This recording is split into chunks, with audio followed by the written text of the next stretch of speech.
प्रणाम का उत्तर तो प्रणाम से ही देना चाहिए। किंतु ये किन्हें प्रणाम कर रहे हैं? अच्छा, पिताश्री को। क्रोधी भी है और भक्ति भाव से ओतप्रोत भी।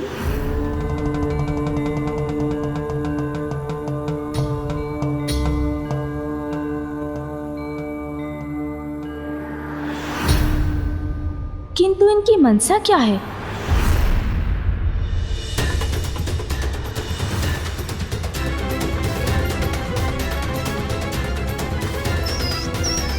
मूषक की भांति क्या तुम्हें भी मेरा परिचय चाहिए बालक? ये परशुधारक कौन हो सकते हैं? ऋषि जमदग्नि और उनकी पत्नी देवी रेणुका के 5वें और असाधारण पुत्र है परशुराम। नहीं प्रभु, आपकी महानता की कथा तो स्वयं मैंने अपने माँ के मुख से सुनी है। मुझे भली भांति ज्ञात है कि आप कौन हैं। मेरा प्रणाम स्वीकार कीजिए प्रभु।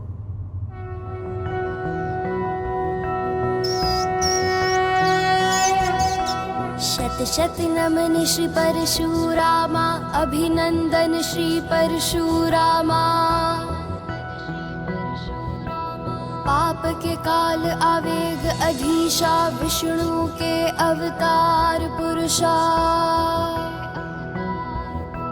शिव के भक्त श्री परशुधारी, गणपति नमन करे आभारी। मात पिता के सेवक परमा, धर्म परायण नाशी अधर्मा। शत शत नमन श्री परशुरामा, अभिनंदन श्री परशुरामा।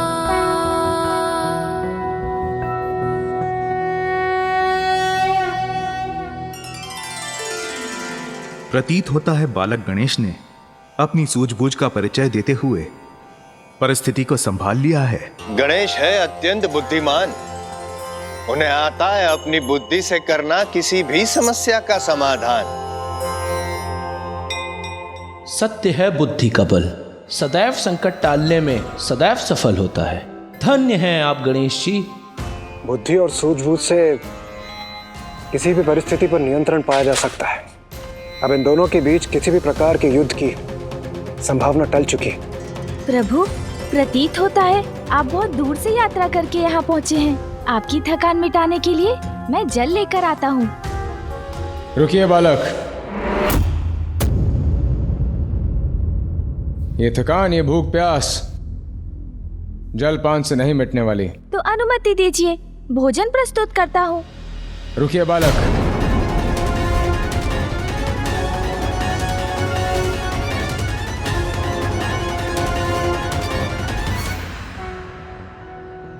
नागेन्द्रहाराय त्रिलोचनाय भस्मांगरागाय महेश्वराय नित्याय शुद्धाय दिगंबराय तस्मै नकाराय नमः शिवाय।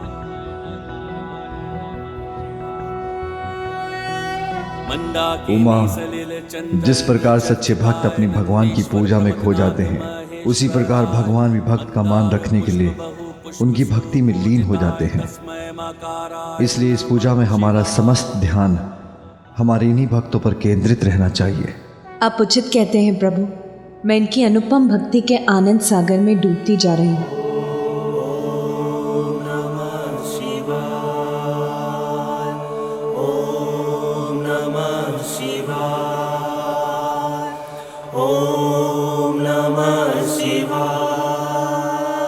अंतरात्मा की भूख, अंतरात्मा की थकान जल और भोजन से नहीं मिटती बालक। अंतरात्मा की थकान और भूख प्रभु? हाँ बालक, इसे मिटाने का एकमात्र उपाय है महादेव के दर्शन। रुक जाइए प्रभु।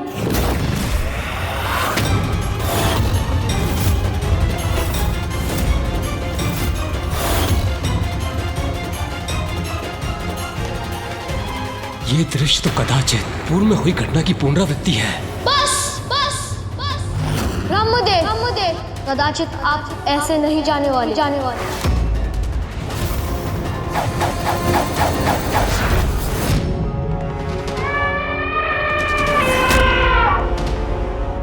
मुझे रोकने का दुस्साहस किया है तुमने बालक।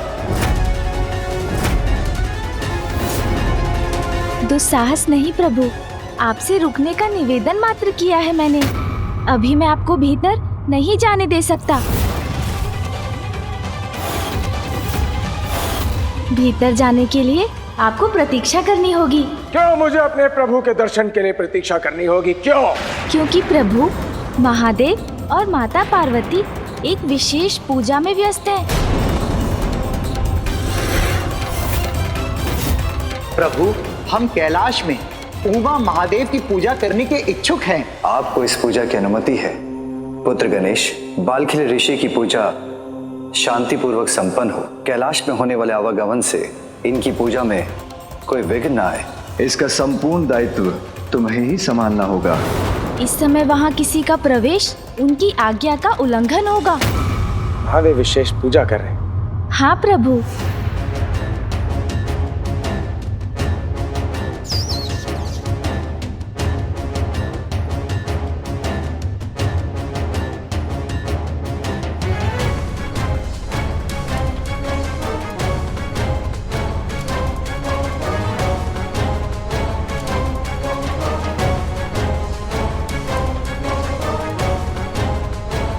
किंतु मैं महादेव का परम भक्त हूँ, परम भक्त, और प्रभु अपने भक्त को अपने दर्शन से वंचित नहीं रख सकते।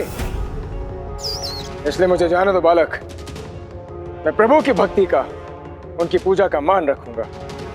मैं उनकी पूजा में कोई विघ्न नहीं आने दूंगा, कोई विघ्न नहीं डालूंगा, ये मेरा वचन है। बस दूर से ही महादेव के दर्शन कर अपनी आत्मा को तृप्त कर लूंगा।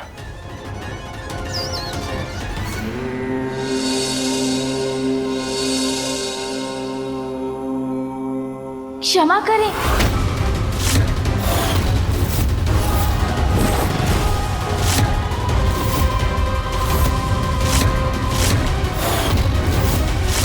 किंतु इसकी अनुमति नहीं दे सकता मैं आपको। अनुमति की आवश्यकता नहीं है मुझे। मैं महादेव का परम भक्त हूँ, परम भक्त। महादेव स्वयं अपने इस भक्त की गुहार सुनकर मुझे अपने समीप बुला लेंगे।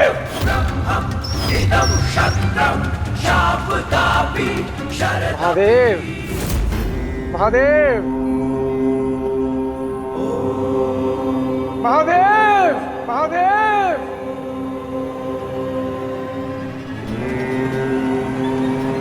महादेव, मेरा प्रभु महादेव। यदि ये इस प्रकार चित्कार करेंगे तो पिताश्री की पूजा में बाधा उत्पन्न हो सकती है।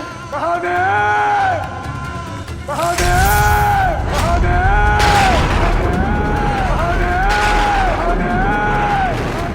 नागेंद्रहाराय त्रिलोचनाय भस्मांगरागाय महेश्वराय नित्याय शुद्धाय दिगंबराय तस्मै नकाराय नमः शिवाय।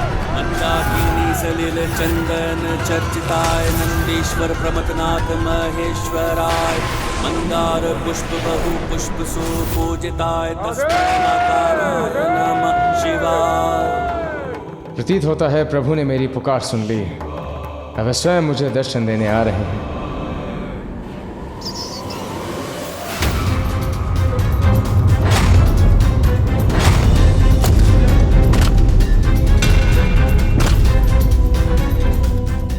मेरा अनुरोध सुनिए। ऐसा कुछ मत कीजिए प्रभु जिससे उनका ध्यान पूजा से हट जाए और उसमें कोई विघ्न आ जाए।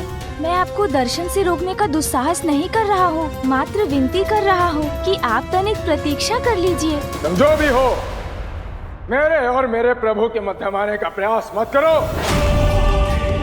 अवश्य तुमने मेरी कथा सुनी होगी, किंतु तुम मुझसे पूर्ण रूप से अवगत नहीं हो, पूरी तरह परिचित नहीं हो। तो मुझसे अनेकों बार इस संसार से दुराचारी राजाओं को विहीन करने के पश्चात जिस क्रोध को मैंने बड़े यत्न से शांत किया है, उस क्रोध को पुनः जागृत करने का प्रयास मत करो बालक। आपका क्रोध पुनः जागृत हो, ऐसा तो कुछ भी करने की इच्छा नहीं है मेरी।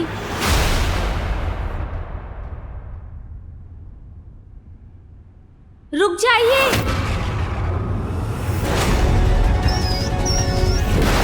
मुझे ज्ञात है आप पिताश्री के दर्शन के अभिलाषी हैं। मैं कर्तव्य का उल्लंघन नहीं कर सकता। प्रतीक्षा तो आपको करनी ही होगी। परशुराम को प्रतीक्षा?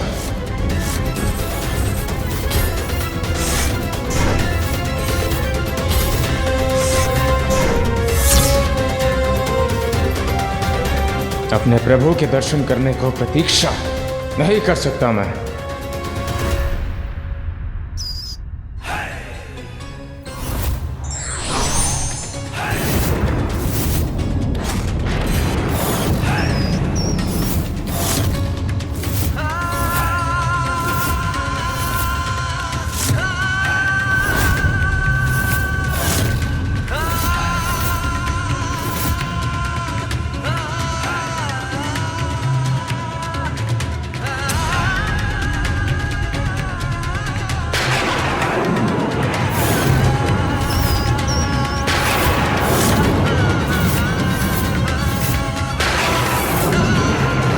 परशुराम जी ने अपना परशु उठा लिया। कदाचित वो अपने परशु से श्री गणेश जी पर वार ना करते।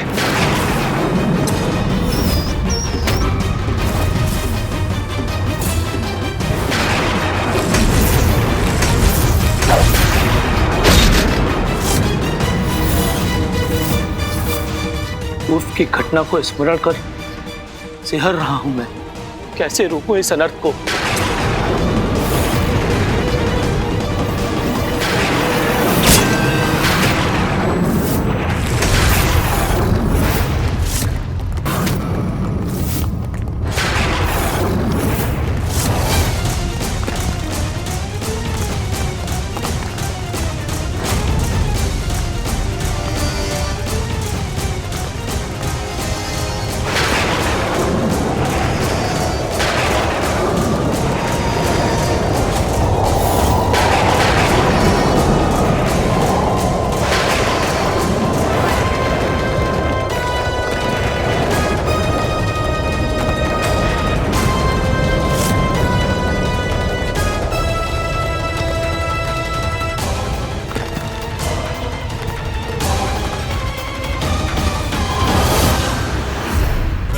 परशुराम अपना क्रोध जो दिखाया,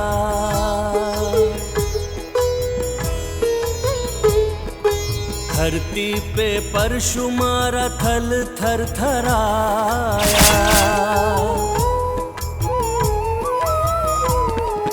लहरें तरंगे उठी वेग पवन छाया, किंतु न बाल सुमुख तनिक डगमगाया। रेखा को पार सकी एक न तरंगा, अचरज से देखे परशुराम ये अचंभा। जय गणेश जय गणेश जय गणेश देवा, माता जाति पार्वती पिता महादेवा। मेरा ये वार तो मात्र एक चेतावनी था। यदि पुनः मेरा परशु उठा तो उसका लक्ष्य होगे तुम। सुरक्षित रहना चाहते हो तो हट जाओ मेरे मार्ग से।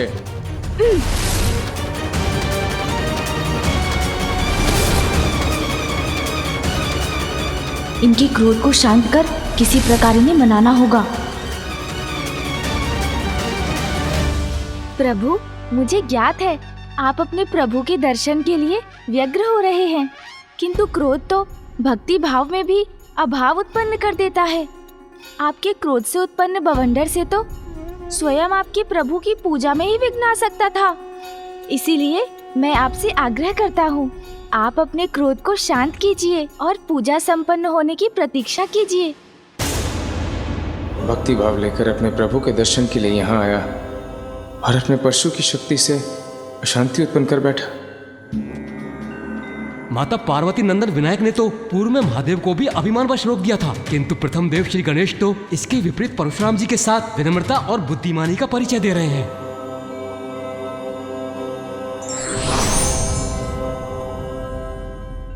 एक बार पुनः गणेश अपनी बुद्धि के बल से परशुराम को शांत करने में सफल हो गए।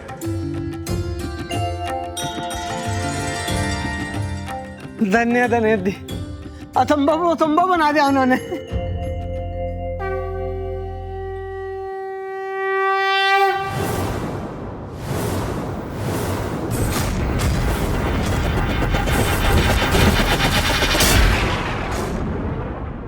इसके रोम रोम में प्रभु की भक्ति का वास है।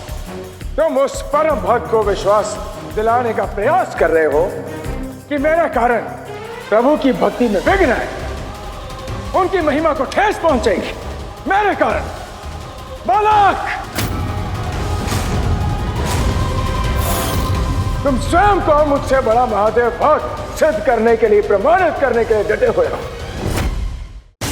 भक्त की भक्ति प्रमाण नहीं ढूंढती प्रभु, वो तो भक्त के प्रत्येक कर्म, प्रत्येक विचार में दिखाई देती है। मैं कुछ भी प्रमाणित करने का प्रयास नहीं कर रहा हूँ, बस विनती कर रहा हूँ आपसे कि आप प्रभु दर्शन के लिए कुछ समय और प्रतीक्षा कर लीजिए। प्रतीक्षा प्रतीक्षा प्रतीक्षा, यही राग लाप रहे हो तुम। जिस प्रकार नदी सागर से मिलने की प्रतीक्षा नहीं करती, उसी प्रकार भक्त अपने भगवान से मिलने की प्रतीक्षा नहीं करता। मैं अपने प्रभु से मिलने के लिए व्याकुल हूं, अनेकों सागर पार करके अपने प्रभु से मिलने के लिए। मैंने वचन दिया है कि मैं अपने प्रभु की पूजा में, उनकी भक्ति में कोई अड़चन नहीं आने दूंगा, कोई बाधा नहीं आने दूंगा, कोई विघ्न नहीं आने दूंगा। बस दूर से अपने प्रभु के दर्शन करके चला जाऊंगा। उसके पश्चात भी उनके परम भक्त को उनके दर्शन के लिए वंचित किया जा रहा है। क्यों बालक, क्यों? ये कैसी दुविधा है? एक ओर तो गणेश अपने पिता की आज्ञा का पालन कर रहे हैं, वहीं दूसरी ओर प्रभु दर्शन की इच्छा में डूबे परशुराम का आवेश बढ़ता ही जा रहा है। प्रभु, आपकी भक्ति समझता हूँ मैं, किंतु उसके लिए अपने कर्तव्य से विमुख तो नहीं हो सकता ना। भक्त की भक्ति को सफल बनाने से बड़ा कर्तव्य और क्या होगा बालक? यदि तुम मेरी भक्ति को समझते तो मुझे अंदर जाने से, आगे बढ़ने से रोकते नहीं। तो अब मैं एक क्षण भी प्रतीक्षा नहीं करूंगा।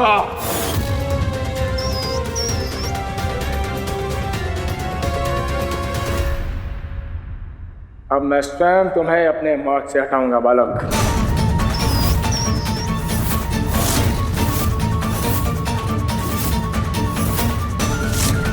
क्योंकि उसके अतिरिक्त तुमने मेरे पास कोई विकल्प ही नहीं छोड़ा।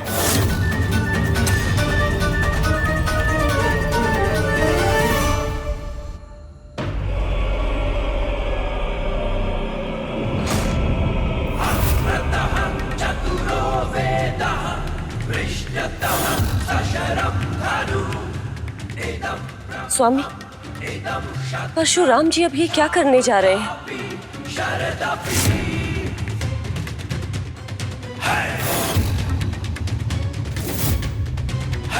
स्वामी, यदि गणेश जी को कुछ भी हुआ तो देवी पार्वती क्रोध में आकर क्या कर बैठेंगी? उसकी कल्पना मात्र से ही मैं भयभीत हो रही हूँ।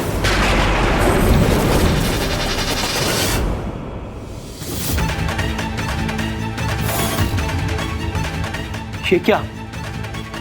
परशुराम जी गणेश जी को क्षति पहुंचाने जा रहे हैं क्या?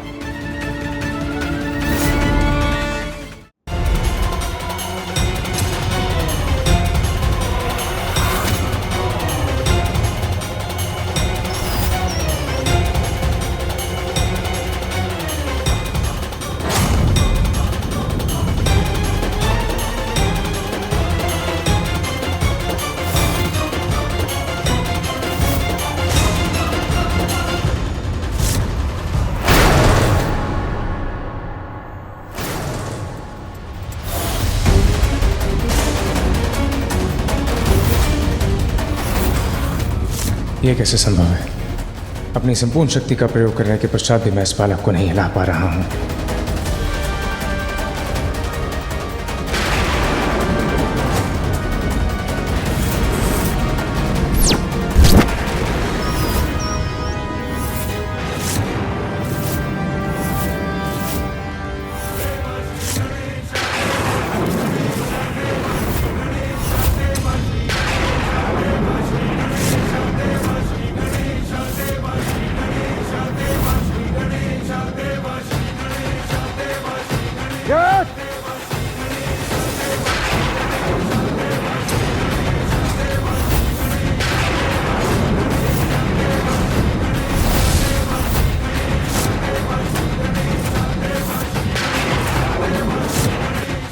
जो भी हो रहा है उससे तो कदाचित प्रलय की ही स्थिति उत्पन्न हो जाएगी।